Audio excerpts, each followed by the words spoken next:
wa huwa ala kulli syai'in qadir. Asyhadu an la ilaha illallah wahdahu la syarika lah wa asyhadu anna Muhammadan abduhu wa rasuluh la nabiyya wa la rasula ba'da.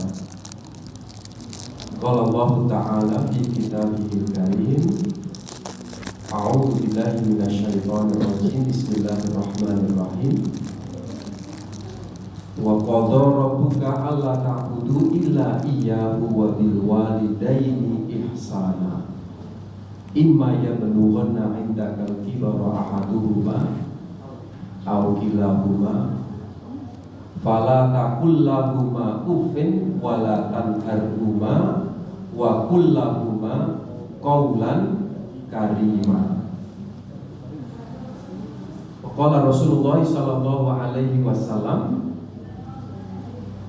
ittaqillah haitsu ma kunta wa ati sayyi'atal hasanata tamquha wa khaliqin nas bil khuluqin hasan. Shadaqallahul azim wa shadaqa rasulul karim wa ba'd. Yang saya hormati Ketua PJM Ngemplak, Profesor Dr. Joko Santoso, beserta jajaran. Yang saya hormati Ketua Ranting PRM Wedo Martani Timur, Bapak Abdul Wahid, serta jajaran. Saya hormati pimpinan Aisyah PCA Ngemplak dan PRA Wedo Martani Timur, serta Bapak Ibu sekalian, keluarga besar Muhammadiyah di Wedo Martani Timur ini. Ini ngapunten, saya diberi waktu berapa menit nih? Kita menit Bapak Ibu? 7 menit? 30 gitu. Ya saya tadi malam ngaji dan Manis Renggobu ya, terus saya tanya sama, karena malam sudah jam 8:30, Bapak Ibu ini ngaji ini di pukul pinter. Ibu jawabnya, pon ngatan mawon kuat-kuatan. Insya Allah 30 menit kurang lebih. Bapak Ibu sekalian, yang pertama tentu kita bersyukur pada Allah Subhanahu wa taala. Pilih Allah. Ini yang ngapunten bosannya campur-campur. Bahwa Allah Subhanahu wa taala masih memberikan berbagai nikmat, terutama nikmat umur panjang. Sampai hari ini Bapak Ibu sekalian, kita masih diberi kesempatan hidup di dunia.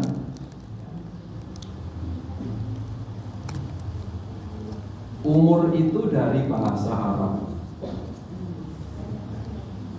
yaitu al-umru, yang salah satu artinya itu makmur.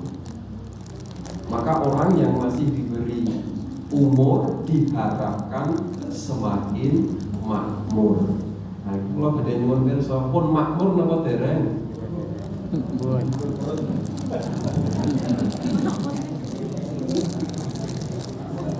Pun makmur dereng, Bu? Wonten sing empun, wonten sing dereng. Makmur nggih? Makmur. Terus ukurannya makmur napa? Oh, seneng atine, ya nggih.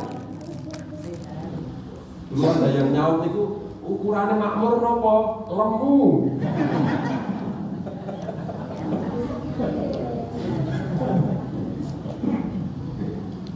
Kalau pakai tuntunan Bapak Ibu, makmur itu ada dua. Satu makmur dohirnya, yang kedua makmur batinnya.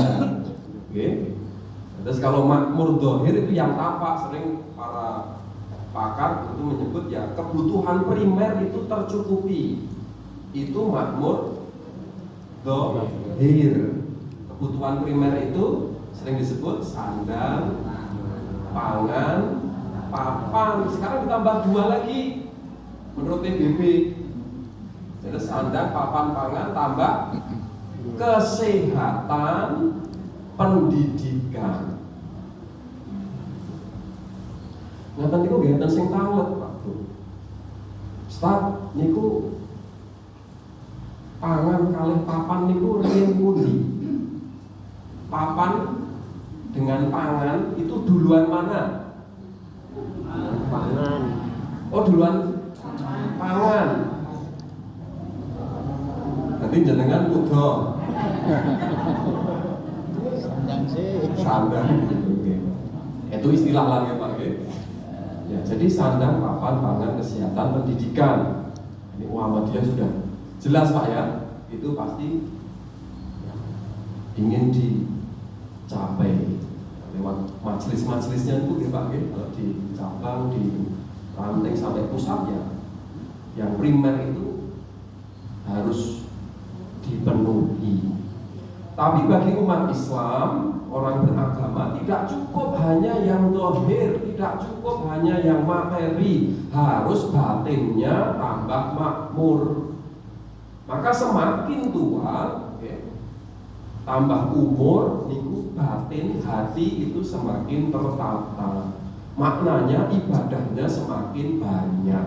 Karena orang beribadah itu menata hati, semakin dekat kepada Allah, batinnya semakin tenang. Maka Nabi kan menyebut Pak Bu, ada satu hadis itu ya, riwayat Abu Dawud. Idza saratka hasanatuka wa daqat sayyi'atuka fa anta mu'min. Jika kebaikanmu itu mendatangkan ketenangan dan kejahatanmu itu membuat atinku sesek, gelisah, maka Nabi menyebut fa anta mu'min, kamu masih berhak disebut orang yang beriman. Maka sholat, kalau orang beriman sholat hatinya semakin tenang, kan begitu. Kemarin puasa semakin tenang. Jadi silaturahmi seperti ini senang apa susah?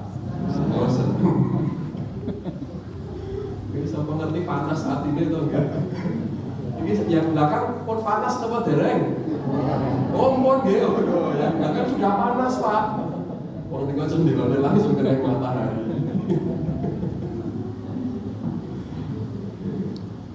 Nah ini kita berharap Bapak Ibu sekalian, jadi lewat silaturahmi ini ya, atau kajian atau kegiatan ini, tentu ini harapannya bertambah makmur, jelas hatinya, jelas dohirnya. Tadi disampaikan enten soto nggih Pak nggih. Soto napa niki Pak? Kok bakso napa soto? Lho kok benten-benten niki? Tadi ada dinding-dindingnya tadi. Oh, pripun? Oh, bonus bakso. Tadi yang langsung ya tadi. Yang kedua yang disampaikan tentang umur, Bapak Ibu, umur itu tidak bisa diulang, kesempatannya sekali seumur hidup. Hari ini tanggal kita niki saniki Mas 21 April 2024 ya. Hijriahnya tanggal 12 Syawal. 12 Syawal 1445 Hijriah. Itu sekali seumur hidup. Betul ya Pak Bu ya? Iya kan? Tidak bisa diulang Pak. Ngaji seperti ini atau silaturahmi hari ini kan sekali seumur hidup. Wong tahun depan kan suasana sudah berbeda ya Pak ya, tanggalnya berbeda, ustadznya lagi benten toh. Konsumsinya padahal apa betul. Tahun yang pajeng soto meleh. Pak nggih someang salah. Jadi tidak bisa diulang. Bapak Ibu perhatikan kalau sholat di masjid, meskipun kita setiap hari itu 5 kali jamaah di masjid, pasti suasana tempat itu berbeda Pak. Jenengan sampai mawon kan betul kan sing ngampling tau nggih. Nggak ada toh ya. Kecuali satu yang bisa ngampling. Sinten niku? Imam. Selain imam nggak boleh ngampling. Di masjid musola itu nggak boleh ngampling. Tapi kalau imam boleh. Dan tidak boleh ngampling kalau jamaah. Nah, tidak bisa berulang sekali seumur hidup. Maka kalau orang sudah meninggalkan kewajiban ini Nabi Pak ya, dalam hadis tentang puasa kemarin bulan Ramadan, orang kalau meninggalkan puasa Ramadan tidak ada uzur syar'inya, ya itu sebenarnya Nabi menyebut dia berpuasa 1 tahun penuh itu tidak bisa menggantikan,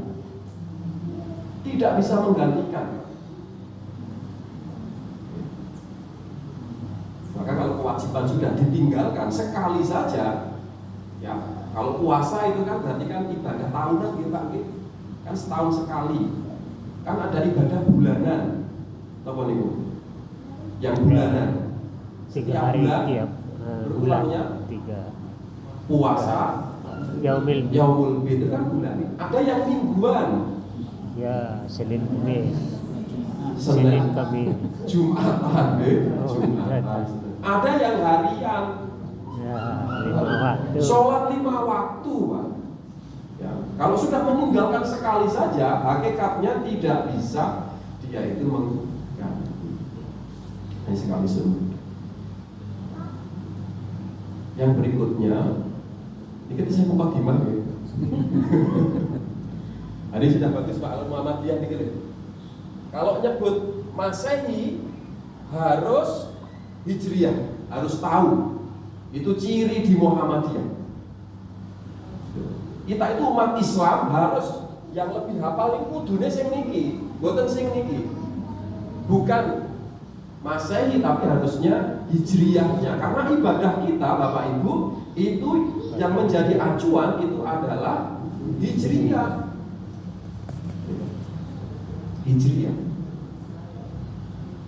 Saya mau tanya, puasa tahun depan tanggal berapa? 1 Ramadan.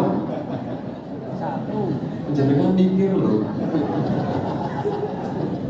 Lagi dugi kiamat lagi nggak betul berubah toh? Nggak akan berubah sampai kiamat itu 1 Ramadan puasa itu. Lebaran 1 Syawal, Idul Adha 10 Dzulhijjah. Itu sampai kiamat. Tapi kalau jenengan nyebutnya, wah ini langkah April tanggal tahun Masehi berubah terus. Ini harus kita sosialisasikan. Apalagi ini Muhammadiyah sudah mau berubah Pak ya.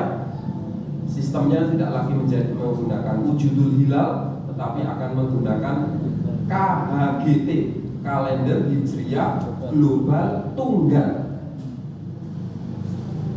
Jadi mohon maaf kita itu yang harusnya pakai Hijriyah, tapi kadang nama bulan saja nggak hafal Pak. Tapi kalau kalender Masehi itu mau dibolak-balik, mau dari tengah mau dari belakang mesti hafal semua. Januari, Februari, Maret. Tapi kalau sudah Hijriyah, mungkin kita ini buatan mungkin hafal standar. Muharram, Sofar apa Safar? Oh Jawa, nanti ada tanggalan yang ketiga Pak, dan saya akan sampaikan. Muharram, Sofar, Rabiul Awal, Rabiul Akhir, Jumat, Tani, Rajab, Syaban, Ramadan, Syawal, Dzulqa'dah, Dzulhijjah. Kenapa dereng? Oh dereng.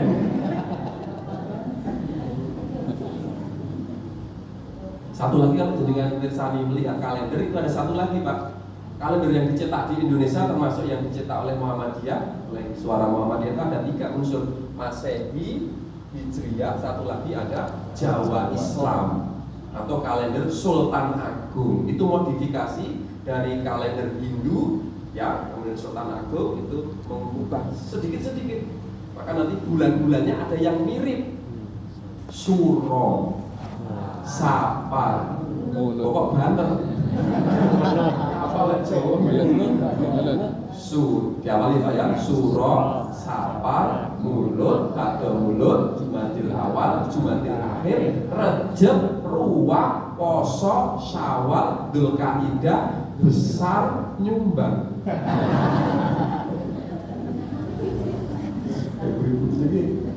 Tapi Syawal ini sudah banyak ya Bu ya? Undangan sudah banyak Pak G? Oh G sudah banyak. Kalender Sultan Agung. Nah kalau kita beribadah pakainya kalender Hijriyah. Meskipun di Jogja itu di sini Pak, di Sleman daerah utara sini masih ada yang menggunakan sistem aboge itu Pak. Alif, Rebu, Wage. Itu mereka puasanya, kalau puasa Bapak Ibu itu pasti 30 hari. Yang menganut sistem aboge itu. Karena ada rumusnya dalam kalender Jawa Islam itu, kalau ganjil itu 30 hari jumlahnya 1 bulan, kalau bulan genap itu 29. Nah sasi poso niku ganjil apa genep? Ganjil apa genep? Ajeng durutke meleh. Ganjil Pak ya. Bulan ke berapa? 9. Ya. Nah ganjil maka dia 30 hari. Nah dia puasanya pasti 30 hari Pak. Tapi puasa yang seperti itu yang ngapunten, mohon maaf, tidak sesuai dengan petunjuk Nabi. Bahwa Nabi Muhammad itu menyebut asyahru hakada wa hakada. Dia menyebut dengan tangan marrotan tis'ata wa isyrin wa marrotan talabi. Jadi kadangkala itu bisa 29, kadangkala bisa 30 hari. Nah kemarin kalau Muhammadiyah pakai wujudulillah kita berpuasa 30 hari gitu. Tapi kalau pakai imkanur ru'yah 29 hari. Tapi kan ada yang mengawali lebih awal ya Pak ya. Panggang gitu loh. Sinten niku? Aulia. Manut sinten niku? Mbah Benu nggih. Itu rekor loh Pak, rekor dunia mengawali puasa 5 hari sebelumnya. Sebelumnya itu rekornya itu ke Nigeria. Nigeria itu 4 hari. Nah, ini Indonesia jadi rekor 5 hari. Kan hari Jumat ya.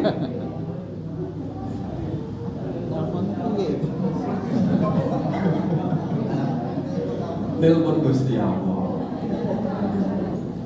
Kalau Torikoh Naksabandiyah kan paling selisih 2 atau 3 hari Pak. Nah ini monggo Bapak Ibu. Saya kira kalau yang Jogja, Jawa Tengah itu biasanya memang yang paling hafal itu kalender Jawa Islam. Tapi itu sudah mirip dengan kalender Hijriyah. Jadi Bapak Ibu kalau melihat kalender Masehi, karena Masehi yang paling besar ya, tapi tolong dilihat juga yang Hijriyah. Meskipun kalau di Muhammadiyah sudah menerbitkan kalender Hijriyah nih Pak G. Muhammadiyah, Bapak Ibu, lewat Suara Muhammadiyah itu menerbitkan kalender Hijriyah. Jadi mulainya tidak Januari, tapi mulainya Muharram. Itu sudah lama. Kalau kebijakan organisasi justru yang Hijriyah yang lebih lama. Oke, ini kantong 10 menit.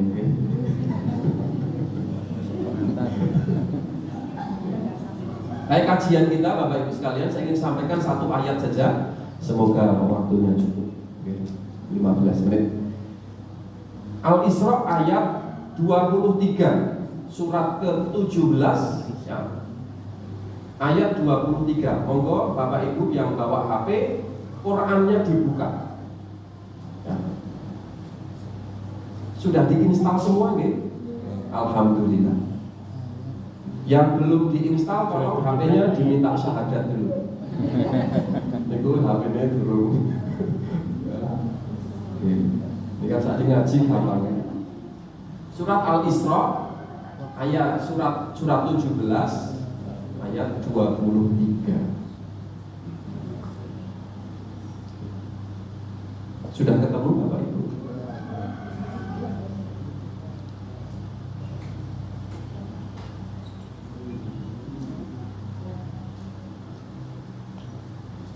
Ayat ini berbicara sebenarnya substansinya terkait dengan akhlak, Pak. Jadi manusia itu harus Pak memiliki akhlak jika ingin disebut berharga, bernilai. Maka sudah ketemu itu, sampun dari, ampun buka WA nggih. Ya enggak apa-apa ya. Akhlak Pak. Dan hari ini ya problem kita itu kan masalah akhlak. Manusia bernilai, berharga karena akhlak. Tidak punya akhlak, tidak punya nilai. Jadi hilang akhlak, maka hilang harganya. Mboten duwe rego Pak manusia. Nah, sama seperti contoh kalau kewan itu di Prambanan, saya tinggal di Prambanan Bu, di Prambanan Klaten, utara Candi Prambanan. Di Prambanan itu di komplek tamannya itu setiap tahun ada piala raja. Ya. Niku lomba burung, kicau burung.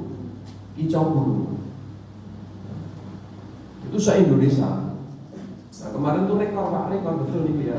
Burung yang juara itu dihargai ajeng dituku 700 yuta. Masya Allah, mungkin.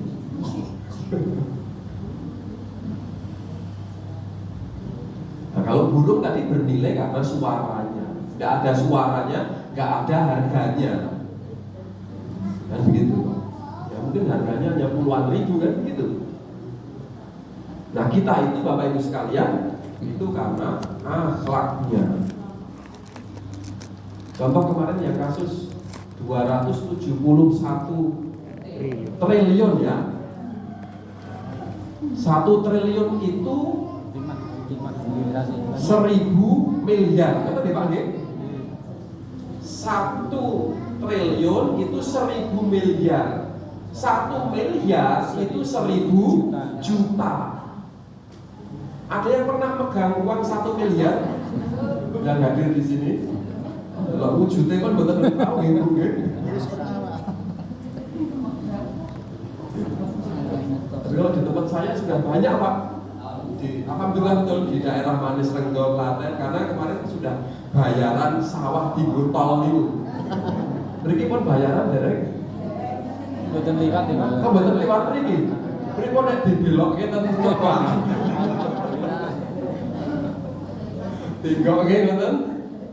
Karena satu patok bisa sampai 1 sampai 2 miliar Pak. Ternyata masjid kami itu kena berkahnya Pak, alhamdulillah betul. Jadi ada jamaah masjid itu ya, tapi sebenarnya agak jauh rumahnya.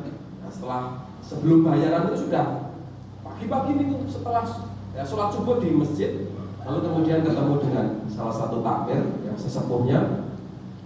Pak, alhamdulillah langsung bayaran tol itu. Nah, terus piye? Kula ajeng infak ten masjid mriki. Oh alhamdulillah. Arep infak piro gitu niku. Nggih sekedhik Pak. Piro? Kawanan terus yuta. 400 juta. Sekedhik itu Pak nggih. Karena sekedhik niku entuke 9 miliar. Kan lagi 400 sekedhik to nggih. Sedikit atau banyak itu kan tergantung pembandingnya ya Pak ya. Kaya miskin di dunia ini mau baik buruk itu karena pembandingnya. Putih hitam itu tergantung pembandingnya. Maka ibu-ibu kalau pengen disebut berkulit putih, maka sering-seringlah berkumpul dengan yang berkulit Tidak. pengen disebut ganteng, ya sering-sering ngumpul karo wong orang ganteng.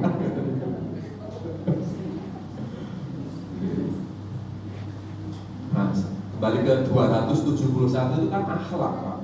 Bahasa kerennya kan ya korupsi, tapi kalau bahasa agama apa Pak? Mencuri kan. Basa Jawane napa? Maling Pak. Korupsi kan kita pakai orang kadang keren Pak ya. 271 triliun. Saya baca Facebook Pak, ada dia pemilik toko bangunan, gitu. Terus dia ini ku ngitung 271 triliun niku nek dinggo tuku galvalum ukuran 4 meter terus dijejer kuwi ketok ngendi. Ternyata niku kurang luwih ya, niku ternyata dijejer 4 meter niku ketok bulan mriko niku tesih turah. Masih sisa Pak. Luar biasa 271 triliun. Kalau masjid ini mungkin ya 2 M ya Pak, nggak sampai gitu. Nah ini masalah akhlak Pak, bicara kita itu dihargai Bapak Ibu anak. Nah kita ke ayat lagi nih. Ayat itu memberikan petunjuk kepada kita, ya, memberikan tuntunan kepada kita. Orang itu harus berakhlak kepada dua hal atau dua arah. Satu, kepada pencipta yang diwakili dengan wa qadara rabbuka alla ta'budu illa iyyahu. Ya, berakhlak kepada Allah. Bentuknya apa? Kalau ini tegas, jangan kamu sekali-kali menyembah kecuali Allah Subhanahu wa taala. Maka kalau sudah syirik ya, syirik itu sifatnya, perbuatannya, orangnya disebut dengan musyrik, itu sudah tidak punya akhlak kepada Allah. Kalau dalam tafsir Al-Misbah itu disebut begini, orang menyembah Pak ya, yang disembahkan tadi hanya Allah. Itu menyembah itu ada dua, menyembah dalam ucapan dan menyembah dalam perbuatan. Kalau mengucap mudah, ya Allah, aku menyembah padamu, itu gampang. Sing angel itu kalau sudah di dalam perbuatan. Kalau umat Islam, Muslim, baik, itu pasti sehari menyebut 17 kali. Kenapa? Karena satu hari kita sholat wajib ada 17 rakaat. Setiap rakaat kita membaca Al-Fatihah.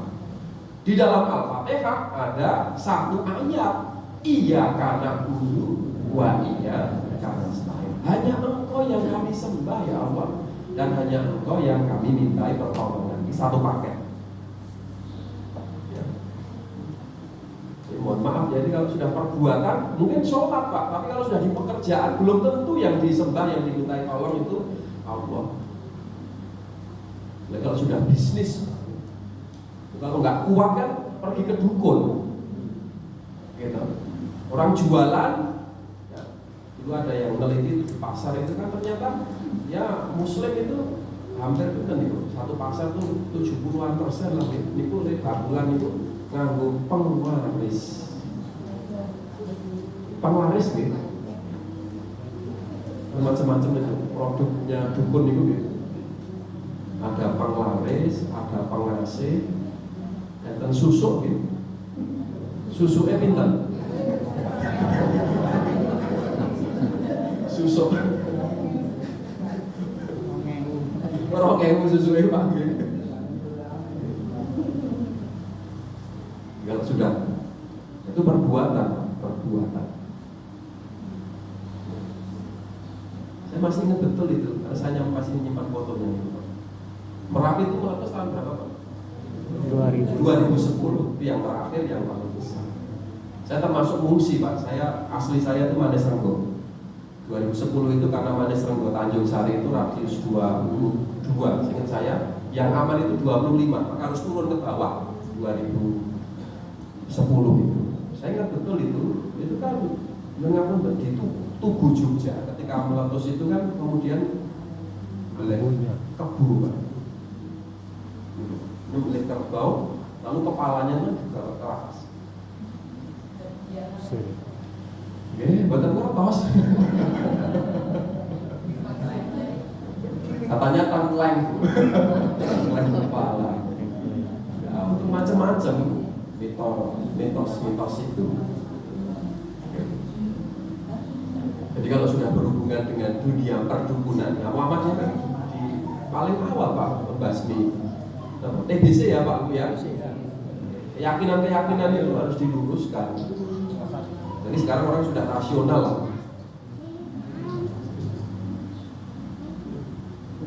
Misalnya nomor tahlilan Pak ya, tahlilan. Di sini masih tidak Pak? Masih ya. Tapi memang prosesnya lama untuk menyadarkan itu Pak. Tapi sekarang sudah banyak modifikasinya gitu. Jangan perhatikan, orang semakin modern itu orang semakin praktis pengennya. Dulu kan 7 hari penuh, sekarang kan enggak mesti ya Pak ya. Kadang hanya 2 hari, ada 3 hari, harus lagi loncat hari ke-7. Gitu. Nanti kalau berkatnya jenengan perhatikan Bapak Ibu ya. Saya ingat betul dulu itu sudah dimasak. Sekarang mentah garingan, beras, dok mentah. Mie instan mawon ya Pak ya. Ampun nyebut merek. Besok transfer Pak. Besok ditransfer. Suatu saat satu RT Bapak Ibu, mungkin besok Pak RT itu akan minta nomor rekening. Oke. Kiris. Besok ngaji seperti ini Pak, ini kan daftar hadir. Kalau dulu kan di bawah tadi masih gini gitu. Besok pakai barcode. Apa sih? Iya kan gitu? Masjid Jogokaryan itu kan sudah menerapkan Pak, hadiahnya umroh gitu. Oh, enggak salah, Jogokaryan itu jamaah kalau subuhan 5 waktu itu yang warga sekitar itu fingerprint Pak. Nanti diakumulasi yang jumlahnya banyak itu nanti diumroh gitu. Di sini kira-kira siap betul? Siap fingerprintnya gitu. Umrohnya dewe-dewe gitu. Umrohnya dewe-dewe. Jadi pada Allah itu jelas. Jadi berakhlak menyembah minta Allah. Nah sekarang yang kedua silaturahmi ini berakhlak kepada sesama. Meskipun ayat tadi wabil walidaini ihsana, wabil walidaini ihsana, berbuat baik kepada orang tua. Tapi dalam beberapa tafsir itu diperluas kepada makhluknya. Kalau makhluk berarti semua yang diciptakan, bukan hanya manusia. Ada tumbuhan, ada hewan, ada binatang. Nah, saya mau tanya nih sama kita sama-sama, apa bedanya hewan dengan binatang? Beda apa podo? Hewan dengan binatang Pak? Oh sama. Nah, kok sebutannya beda? Satu nganggo H, satu B kan begitu ya. Ternyata kalau disebut dua-duanya harus dibedakan Bapak Ibu. Kalau hewan itu menunjuk pada ya tadi spesies yang jinak atau memungkinkan dijinakkan. Jinak itu bahasa Jawanya lulut, kutuk apa?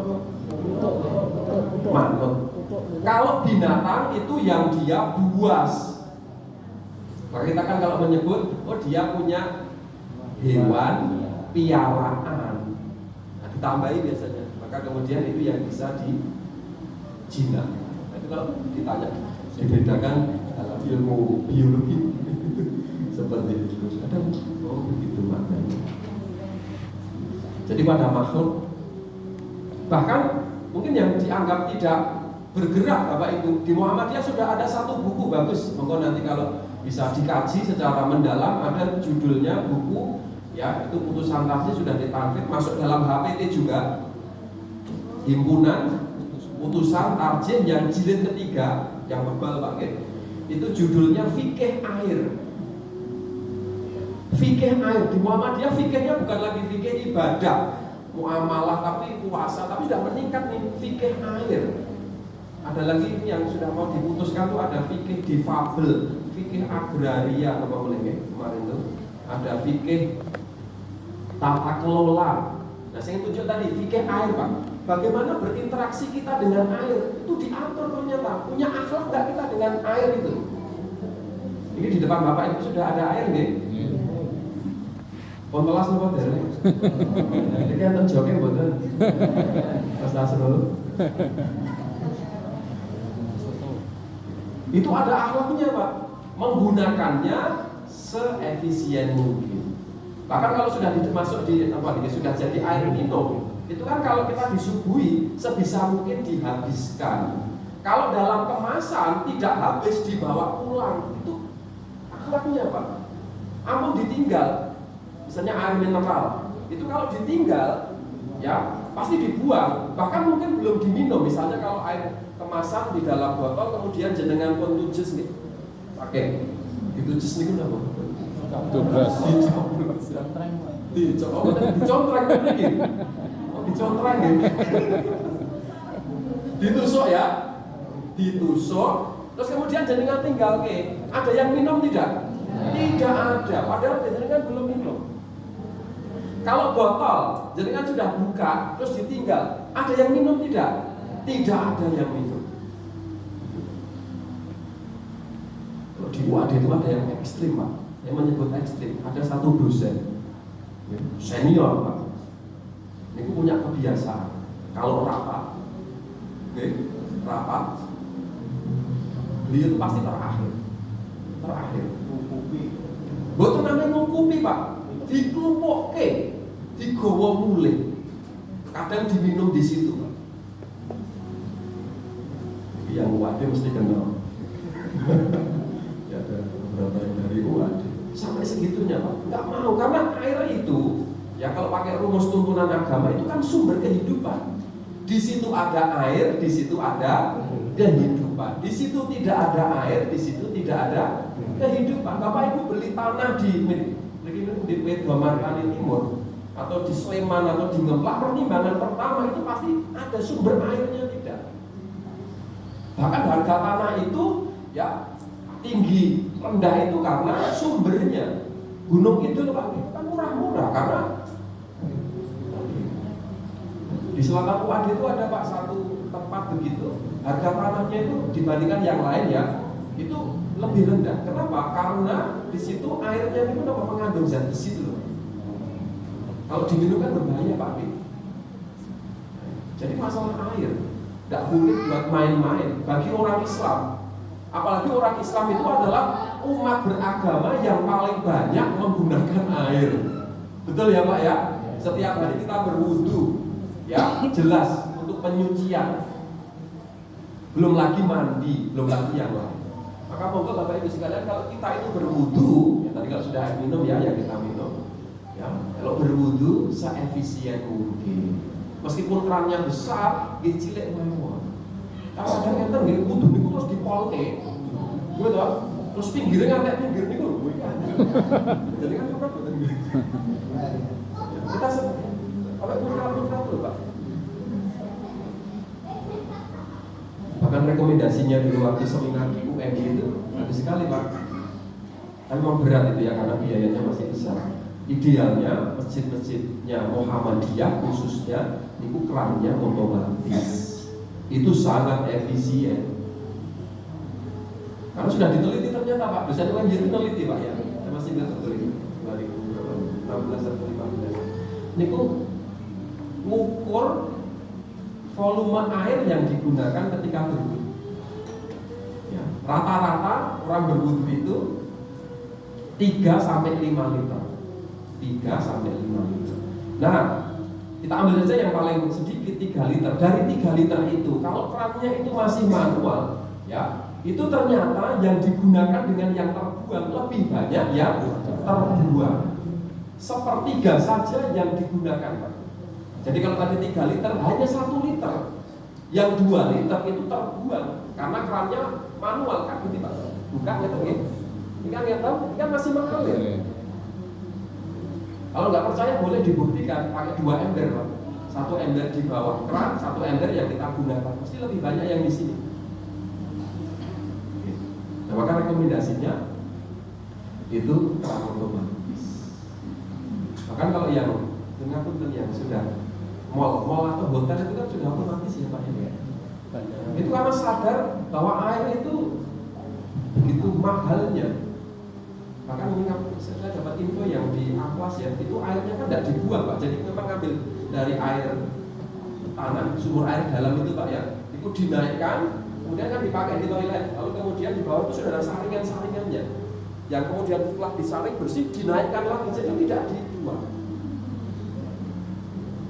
Nah itu memang berat. Hari ini alhamdulillah kita masih berlimpah Pak ya air, tapi suatu saat kan ngapunten Pak, karena saya di Prambanan ya, Prambanannya masuk Klaten itu ya terkait dengan penambangan pasir itu Pak, itu ternyata berpengaruh pada air sumur ya.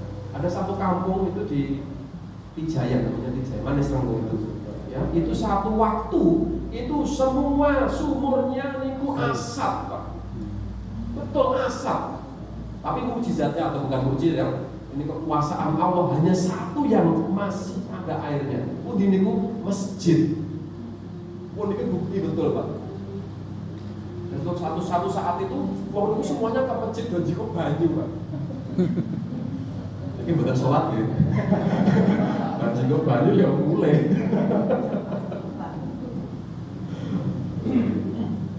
Nah itu. Jadi air itu tadi kan otomatis itu ya monggo nanti kalau ada dananya, anggarannya, infaknya bisa dikelola, wah itu bagus sekali. Itu menyontohkan untuk tadi menggunakan air itu sehemat mungkin. Meskipun hari ini ya airnya masih melimpah. Mandi saja Pak, itu dalam fikih air itu ternyata kalau ingin hemat pakai shower. Ini ngapunten saya bukan distributor shower gitu. Jadi bangunan shower. Orang kalau itu diteliti lagi orang mandi itu ya itu rata-rata itu 30 sampai 40 liter. Kalau pakai gayung 30 sampai 40 liter. Itu mandi biasa loh. Nek lek mandi niku ngantek kaya nguras. Niku mungkin sampai 70 liter ya. Biar. Tapi kalau pakai shower Pak, shower Ibu, itu tidak lebih dari 1 galon. 1 galon itu berapa liter? 19 liter. Karena kan ngirit ya. Besok tahun ini langsung digolong apa nih Pak? Persyaratan. Nah, kita percepat. Yang berikutnya pada manusia tadi sampai dibahas, sampai dituntunkan Pak. Apalagi kepada manusia, apalagi sampai kepada orang tua yang melahirkan, itu harus lebih punya akhlak. Kalau orang yang masih diberi rezeki orang tua yang masih hidup, mungkin bapak ibu, mas mbak, mau niku surga kita rawat sedemikian rupa. Ya jadi anak yang sholat. Anak sholat itu rumusnya saya kemarin ngaji Pak ya, dengan mertua itu. Ya, itu nyebut anak ini modelnya papa. Pripun Pak? Siji, itu pakai bahasa Jawa ya. Siji, dadi yo ngerti. Oke, ini sing sholat nih. Sukses dunia dengan orang tua gemati. Yang kedua itu ora dadi ngerti. Ya pas-pasan tapi gemati dengan orang tua. Yang ketiga apa? Dadi ora ngerti. Sukses lali. Yang terakhir ora dadi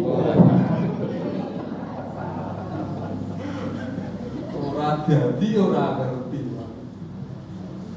Nah, kita harapannya nomor 1, kalau enggak ya nomor 2. Meskipun tidak sukses dunianya pas-pasan dengan orang tua, itu harus berbakti. Bentuknya banyak, saya ingin menyampaikan. Nah, saya ingin menyampaikan yang terakhir, bahkan kepada yang sudah meninggal Bapak Ibu, kita masih ya dituntunkan oleh Nabi untuk berakhlak. Apa mawon itu akhlaknya? Mari kita baca hadis riwayat Abu Dawud. Beliau menyebut begini, ya, ada satu riwayat ja'a rajulun minal ansor. Jadi ada seseorang dari kaum Ansor datang kepada Nabi lalu bertanya, "Ya Rasulullah, ya Rasulullah, hal baqiya alayya min birri walidayya ba'da mautihima?" Rasul, masih adakah baktiku kepada orang tuaku ketika sudah meninggal? Jadi pernyantuk nama dereng. Tambah 5 menit lagi. Lalu Rasulullah menyebut bala, ada. Beliau menyebut ada 5. Nah, ini monggo Bapak Ibu kita pegang betul ini. Yang pertama, Rasul menyebut as-sholatu alaihima, mensolatkannya. Maka bentuk bakti, bentuk berakhlak kepada orang tua yang sudah meninggal itu mensolatkan. Memang para ulama menyebut bukan hanya menyolatkan sebenarnya, tetapi merawat jenazahnya, mulai dari mentalkin itu anak, mensucikan anak, memandikan, mengkafani anak yang melakukan, menyolatkan kloter pertama anak, Pak. Sampai di acara ini, setelah di acara ini Pak ya, itu yang gotong sampai yang masuk di dalam liang lahat sing nampani Pak ya, itu adalah anak. Bahkan sampai yang terakhir pulang itu adalah anak. Dan ini adabnya juga Pak. Monggo niki. Jadi kalau sudah dikubur, ya kan terus didoakan tuh Pak ya, tabur bunga dan sebagainya. Tolong anak itu pulang terakhir. Ya. Salah satu ulama menyebut supaya terompah atau sendal yang terakhir didengar oleh orang tua itu sendali anaknya. Sendal anaknya kan masih dengar ya Pak ya. Jadi kan percaya betul. Kalau mayit atau jenazah itu mendengar terompah takziah yang pulang itu. Kalau nggak percaya mau dibuktikan.